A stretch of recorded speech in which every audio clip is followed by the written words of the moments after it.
ಸ್ನೇಹಿತರೆ, ಈಗ ಮನೆ ಮದ್ದ ಅಂಶವಾಗಿ ಪ್ರತಿಯೊಬ್ಬರಿಗೂ ಸ್ವಾಗತ. ಮತ್ತೊಂದು ಸಾರಿ ಇದರಲ್ಲಿ ಏನ್ ನಾವು ತಿಳ್ಕೊಳ್ಳೋ ಪ್ರಯತ್ನ ಮಾಡ್ತಾ ಇದ್ದೀವಿ ಅಂದ್ರೆ ಅತಿಸಾರ ಅಂದ್ರೆ ಡಯೇರಿಯಾ, ಲೂಸ್ ಮೋಷನ್ಸ್. ಇದು ಕಾನ್ಸ್ಟಿಪೇಷನ್ ಆಪೋಸಿಟ್. ಅಂದ್ರೆ ಕಾನ್ಸ್ಟಿಪೇಷನ್ ಅಂದ್ರೆ ಮಲೆಬದ್ಧತ, ಈ ಅತಿಸಾರ ಅಂದ್ರೆ ಹೆಚ್ಚಾಗಿ ಮಲೆ ಹೋಗೋದು, ಹೆಚ್ಚಾಗಿ ನಮ್ಮ ಹೊರಗಡೆ ಇರುವಂತ ಎಲ್ಲ ವಾಟರ್ ಅಂದ್ರೆ ನೀರಾಂಶನೂ ಹೋಗ್ಬಿಡ್ತದೆ. ನೀರಾಂಶ ಮತ್ತೆ ಯಾವ್ದಾವ್ದು ಒಂದು ಒಳ್ಳೆ ಪ್ರೋಟೀನ್ಸು, ನ್ಯೂಟ್ರಿಯೆಂಟ್ಸು, ಮತ್ತೆ ಮಿನರಲ್ಸು, ವಿಟಮಿನ್ಸು ಎಲ್ಲಾನು ಹೊರಟೋಗ್ತದೆ.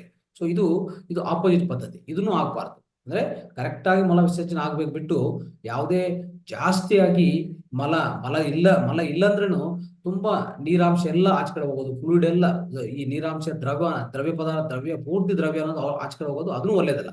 ಇದರಿಂದ ಏನಾಗ್ತದೆ ಗೊತ್ತಾ? ಡಿಹೈಡ್ರೇಷನ್ ಆಗ್ಬಿಡ್ತದೆ ಬಾಡಿ. ಈ ಡಿಹೈಡ್ರೇಷನ್ ಯಾವಾಗ ಆಗುತ್ತೋ ಖಂಡಿತವಾಗಿ ನಿಮ್ಗೆ ತೊಂದರೆ ಆಗ್ತದೆ. ಅಂದ್ರೆ ಪೂರ್ತಿ ವೀಕ್ ಆಗ್ತೀರಿ, ಪೂರ್ತಿ ಡಿಹೈಡ್ರೇಷನ್ ಆಗಿ ನೀರಾಂಶ ಪೂರ್ತಿ ಆಚೆ ಕಡೆ ಹೋದ್ರೆ ಖಂಡಿತವಾಗಿ ವೀಕ್ನೆಸ್ ಆಗಿ ಸೊ ನೀವು ಒಂದೊಂದ್ಸರಿ ಏನಾಗ್ತದೆ, ಒಂಥರ ಅನ್ಕಾನ್ಶಿಯಸ್ ಆಗಿ ಬಿದ್ದೋಗುವಂತ ಚಾನ್ಸಸ್ ಬರುತ್ತೆ ಸ್ನೇಹಿತರೆ. ಸೊ ಅಂತ ಅವಕಾಶ ಕೊಡ್ತದೆ. ಅದಕ್ಕೋಸ್ಕರ ಈ ಅತಿಸಾರ ಬಗ್ಗೆ ಪೂರ್ತಿ ತಿಳ್ಕೊಳ್ಳೋಣ ಇವತ್ತು. ಅತಿಸಾರಕ್ಕೆ ಕಾರಣಗಳು ಏನಂತ ನೋಡೋಣ. ನೋಡಿ, ಹೆಚ್ಚು ಆಲ್ಕಹಾಲ್ ಮತ್ತೆ ಅತಿಯಾಗಿ ತಿನ್ನೋದು ಮತ್ತೆ ಹೆಚ್ಚು ಆಲ್ಕಹಾಲ್ ಈ ಎರಡು ಮಾಡಬಾರ್ದು. ಯಾಕಂದ್ರೆ ಅದು ಅಜೀರ್ಣಕ್ಕೆ ಆಗುತ್ತೆ.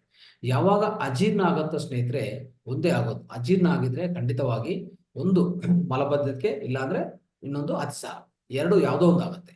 ಸೊ ಅದಕ್ಕೋಸ್ಕರ ಈ ಆಲ್ಕಹಾಲು ಮತ್ತೆ ಅತಿಯಾಗಿ ತಿನ್ನೋದು ಎರಡು ಒಳ್ಳೇದಲ್ಲ, ಅದು ತಿನ್ನಬಾರ್ದು. ಅದು ಒಂದು ಪ್ರಧಾನ ಕಾರಣ.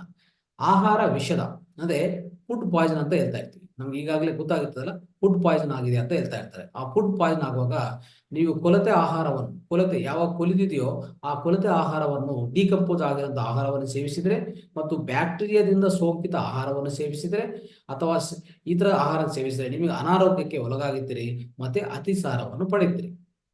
ಇದು ಆಗುವಂತ ವಿಷಯ. ಅಂದ್ರೆ ಯಾವುದೇ ಬ್ಯಾಕ್ಟೀರಿಯಾ ಇನ್ಫೆಕ್ಟ್ ಆಗಿರುವಂತ ಆಹಾರ ತಿನ್ನಬಾರ್ದು, ಮತ್ತೆ ಕೊಲಿದಂತ ಆಹಾರನು ತಿನ್ನಬಾರ್ದು. ಈ ಎರಡನ್ನು ಪೂರ್ತಿ ನಾವು ತ್ಯಜಿಸಬೇಕಾಗತ್ತೆ. ಅದು ನಾವು ಮುಟ್ಟಬಾರದು, ಅದು ಅರ್ಥ ಮಾಡ್ತೀವಿ.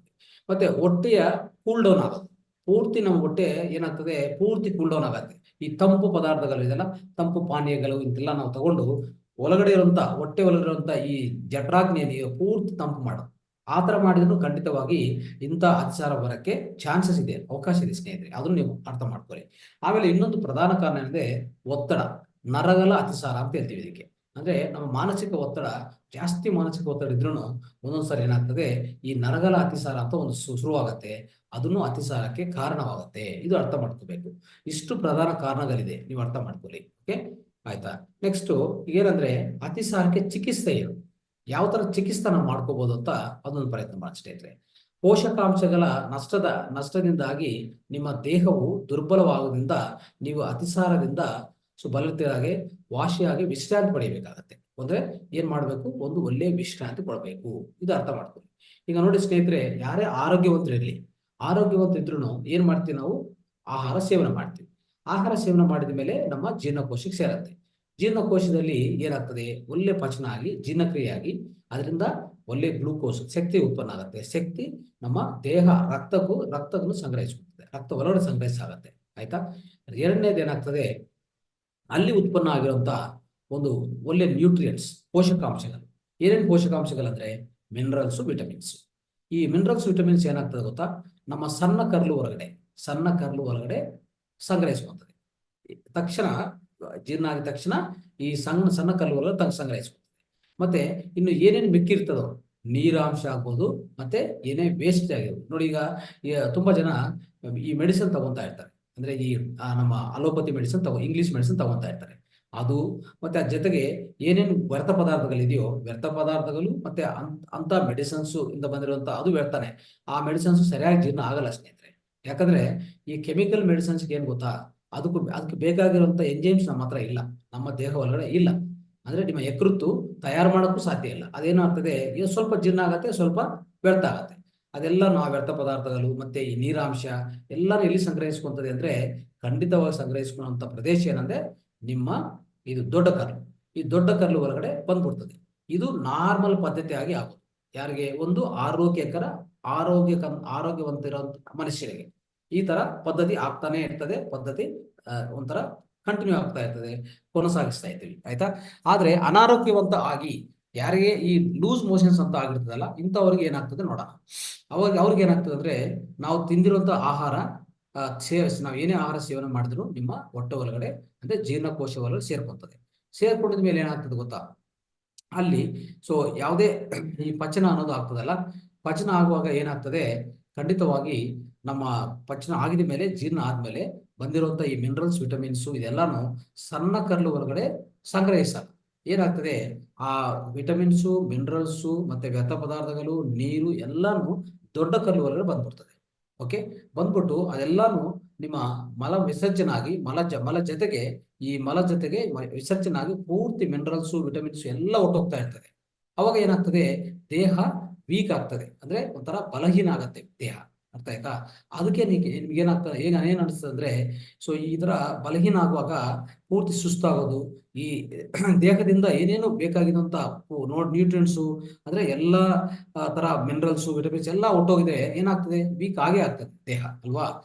ಇದು ನೀವು ಗಮನಿಸಬೇಕಾಗತ್ತೆ, ಈ ಅಂಶನೂ ಗಮನಿಸಬೇಕು. ಈ ತರ ಎರಡು ತರ ಆಗ್ತದೆ, ಒಂದು ಆರೋಗ್ಯವಂತರಿಗೂ, ಒಂದು ಈ ಡಯೇರಿಯಾ ಈ ಅತಿಸಾರ ಬಂದಿರುವಂತ ವ್ಯಕ್ತಿಗೂ ಈ ತರ ಪದ್ಧತಿಗಳು ಆಗ್ತಾ ಇರ್ತದೆ ಸ್ನೇಹಿತರೆ. ಈಗ ನೋಡಿ ಒಂದು ಏನ್ ನೋಡಿದ್ವಿ ಚಿಕಿತ್ಸಾ, ನಾವು ಒಳ್ಳೆ ವಿಶ್ರಾಂತಿ ಪಡೆಯಬೇಕು. ಯಾಕಂದ್ರೆ ಪೂರ್ತಿ ದೇಹ ದುರ್ಬಲವಾಗಿರ್ತದೆ, ಪೂರ್ತಿ ಒಂಥರ ವೀಕ್ ಆಗಿರ್ತದೆ, ಅದಕ್ಕೋಸ್ಕರ ವಿಶ್ರಾಂತಿ ಪಡಿಬೇಕು. ಎರಡನೇದು ನೋಡಿ, ಹೊಟ್ಟೆದ ಪಟ್ಟಿಯೊಂದಿಗೆ ಹೊಟ್ಟೆಯನ್ನು ಚೆನ್ನಾಗಿ ಬೆಚ್ಚಗೆ ಇರಿಸ್ಬೇಕಾಗತ್ತೆ, ಬೆಚ್ಚಗೆ ಇರಿಸ್ಬೇಕು. ಅಂದ್ರೆ ಈ ಹೊಟ್ಟೆಯ ಪ್ರಾಂತ ಏನ್ ಮಾಡ್ಬೇಕು, ಬೆಚ್ಚಗಾಗಿ ಇಟ್ಕೋಬೇಕು, ತಂಪಾಗಿರ್ಬಾರ್ದು.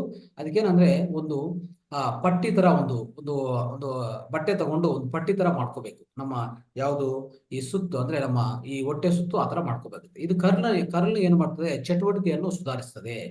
ಕರುಳಿನ ಚಟುವಟಿಕೆಯನ್ನು ಸುಧಾರಿಸ್ತದೆ ಯಾವುದು, ಈ ಹೊಟ್ಟೆಯ ಪಟ್ಟಿಯೊಂದಿಗೆ ನಾವು ಸುತ್ತು ಹಾಕೊಂಡಿದ್ರೆ ಅದು ಆತರ ಮಾಡ್ತದೆ ಸ್ನೇಹಿತರೆ.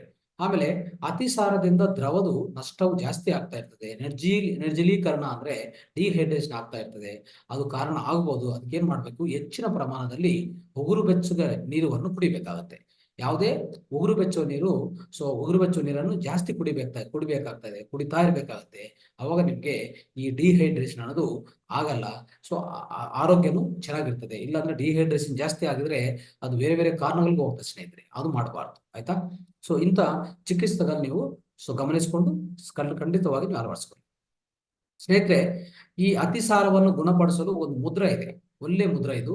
ಈ ಮುದ್ರ ನಾವು ಖಂಡಿತವಾಗಿ ಈ ಅತಿಸಾರಕ್ಕೆ ಪರಿಹಾರ ಆಗಿ ಇದು ಪ್ರಾಕ್ಟೀಸ್ ಮಾಡ್ಬೇಕಾಗತ್ತೆ.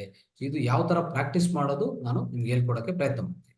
ನೋಡಿ, ಈ ಅತಿಸಾರಕ್ಕೆ ಏನ್ ಮುದ್ರ ಇದೆ ಅಂತಂದ್ರೆ ವ್ಯಾನ ಮುದ್ರ ಅಂತ ಕರಿತೀವಿ. ಏನದು ವ್ಯಾನ ಮುದ್ರ. ಈ ವ್ಯಾನ ಮುದ್ರ ಅನ್ನೋದು ಖಂಡಿತವಾಗಿ ಪ್ರತಿಯೊಬ್ಬರು ಅವಲಂಬಿಸ್ಕೊಳ್ಳಿ. ವ್ಯಾನ ಮುದ್ರ ಅನ್ನೋದು ಇದು ಪ್ರತಿದಿನ ಮಾಡ್ಬೋದು. ಅಂದ್ರೆ ಯಾರ್ಯಾರು ಅಂದ್ರೆ ಇದು ವ್ಯಾನ ಮುದ್ರಕ್ಕೂ ಇನ್ನೂ ಬೇರೆ ಬೇರೆ ಬೇರೆ ಕೆಲಸನೂ ಮಾಡ್ತಾ ಇತ್ತು. ವ್ಯಾನ ಮುದ್ರ ಈಗಾಗಲೇ ತಿಳ್ಕೊಂಡಿರ್ತೀವಿ, IBP ಕೆಲಸ ಮಾಡ್ತದೆ. IBP ಲೋ BP ಅದನ್ನು ಒಳ್ಳೆ ಕೆಲಸ ಮಾಡ್ತದೆ ವ್ಯಾನ ಮುದ್ರ ಅನ್ನೋದು, ಅರ್ಥ ಮಾಡ್ಕೊಳ್ಳಿ. ಆದ್ರೆ ಈ ಡಯೇರಿಯಾಕ್ಕೂ ಈ ವ್ಯಾನ ಮುದ್ರ ತುಂಬಾ ಚೆನ್ನಾಗಿ ಕೆಲಸ ಮಾಡ್ತದೆ. ಇದು ಖಂಡಿತವಾಗಿ ನೀವು ಪ್ರಾಕ್ಟೀಸ್ ಮಾಡಿ ಅಭ್ಯಾಸ ಮಾಡಿ. ಈ ಯಾವ ತರ ಪ್ರಾಕ್ಟೀಸ್ ಮಾಡಬೇಕು ಈಗಾಗಲೇ ಗೊತ್ತು. ಪ್ರತಿ ಮುದ್ರನು 2 ಕೈಯಿಂದ ಮಾಡಬೇಕಾಗತ್ತೆ, ಸ್ವಚ್ಛಗೊಳಿಸ್ಕೋಬೇಕು. ಈ ಉಗುರು ಯಾವ್ದು ಇರಬಾರ್ದು, ನೀಟಾಗಿ ಇಟ್ಕೊಳ್ಳಿ. ನೀಟಾಗಿ ಕೂತ್ಕೊಳ್ಳಿ. ಮತ್ತೆ ಚೇರಲ್ಲಿ ಎಲ್ಲಿ ಕೂತ್ಕೊಂಡು ನೀಟಾಗಿ ನೀಟಾಗಿ ಇಟ್ಕೊಂಡು ಆಯಾಗಿ ಕೂತ್ಕೊಳ್ಳಿ. ಆರಾಮಾಗಿ ಕೂತ್ಕೊಂಡು 4 ಇಂದ 5 ದೀರ್ಘವಾದ ಉಸಿರಾಟ ತಗೊಂಡ ತಕ್ಷಣ ಈಗ ಮುದ್ರ ಅನ್ನೋದು ಹಾಕ್ಬೇಕಾಗತ್ತೆ. ಈ ಮುದ್ರ ನೋಡಿ ಯಾವ ತರ ಹಾಕ್ತಿವಿ ಅಂತ ಒಂದ್ಸರಿ ಅಬ್ಸರ್ವ್ ಮಾಡಿ. ಈ ಮುದ್ರನು ಈ ಹೆಬ್ಬೆರಳು ಮತ್ತೆ ಈ ತೋರ್ಬೆರಳು ಮತ್ತೆ ಮಧ್ಯಬೆರಳು ಈ ಎರಡನ್ನು ಈ ತರ ಒಂದಾಗಿ ಮಾಡ್ಬೇಕಾಗತ್ತೆ. ಸುನ್ನಿತವಾಗಿ ಟಚ್ ಮಾಡಿ, ಇನ್ನು 2 ಬೆರಳು ಮೇಲೆ ಇರಲಿ ಆಯ್ತಾ. ಇದು ಈ ಮುದ್ರ ಈ ತರ ಇಟ್ಕೋಬೇಕಾಗತ್ತೆ. ಇದು 30 ಇಂದ 45 ನಿಮಿಷ ಮಾಡ್ಬೇಕಾಗತ್ತೆ. ಈ ಡಯೇರಿಯಾ ಯಾರಿಗೆ ಬರುತ್ತೋ, ಅತಿಸಾರ ಯಾರಿಗಾಗಿರ್ತದೋ, ಅಂತ ವ್ಯಾಧಿ ಯಾರಿಗಾಗಿರ್ತದೋ ಅವರು 30 ಇಂದ 45 ನಿಮಿಷ ಈ ತರ ಇಟ್ಕೊಂಡು ಆಮೇಲೆ ತೊಡೆ ಮೇಲೆ ಇಟ್ಕೊಳ್ಳಿ. ಆರಾಮಾಗಿ ಕೂತ್ಕೊಂಡು 30 ಇಂದ 45 ನಿಮಿಷ ಪ್ರಾಕ್ಟೀಸ್ ಮಾಡಿ, ಅಭ್ಯಾಸ ಮಾಡಿ. ಖಂಡಿತವಾಗಿ ಒಳ್ಳೆದಾಗತ್ತೆ, ಬೇಗ ಗುಣ ಆಗುತ್ತೆ ಸ್ನೇಹಿತರೆ. ಆಮೇಲೆ ಇದಾದ್ಮೇಲೆ ಏನ್ ಮಾಡ್ಬೇಕು, ಪ್ರಾಣ ಮುದ್ರನು ಮಾಡ್ಬೇಕು ಒಂದು 10 ನಿಮಿಷ. ನೋಡಿ ಈ ತರ ಪ್ರಾಣ ಮುದ್ರ ಮಾಡ್ಬೇಕಾಗುತ್ತೆ. ಇದು ಪ್ರಾಣ ಮುದ್ರ ಅಂತ ಕರಿತೀವಿ. ಈ ಕಿರುಬೆರಳು ಮತ್ತೆ ಈ ಉಂಗರ ಬೆರಳು ನಿಧಾನವಾಗಿ ಬೆರಳಿಗೆ ಟಚ್ ಮಾಡಿ, 2 ಬೆರಳು ಸ್ಟ್ರೈಟ್ ಆಗಿ ಇಟ್ಕೊಳ್ಳಿ. ಈ ತರ ಮಾಡ್ಕೊಂಡು ಇದು ತೊಡೆ ಮೇಲೆ ಇಟ್ಕೊಂಡು 10 ನಿಮಿಷ ಪ್ರಾಕ್ಟೀಸ್ ಮಾಡಿ, ಸಾಧನೆ ಮಾಡಿ. ಈ ತರ ಮಾಡಿದ್ರೆ ಡಯೇರಿಯಾ ಅತಿಸಾರ ಅನ್ನುವಂಥ ವ್ಯಾಧಿ ಬೇಗ ಗುಣವಾಗತ್ತೆ ಅಂತ ಹೇಳ್ತಾ ಸ್ನೇಹಿತರೆ.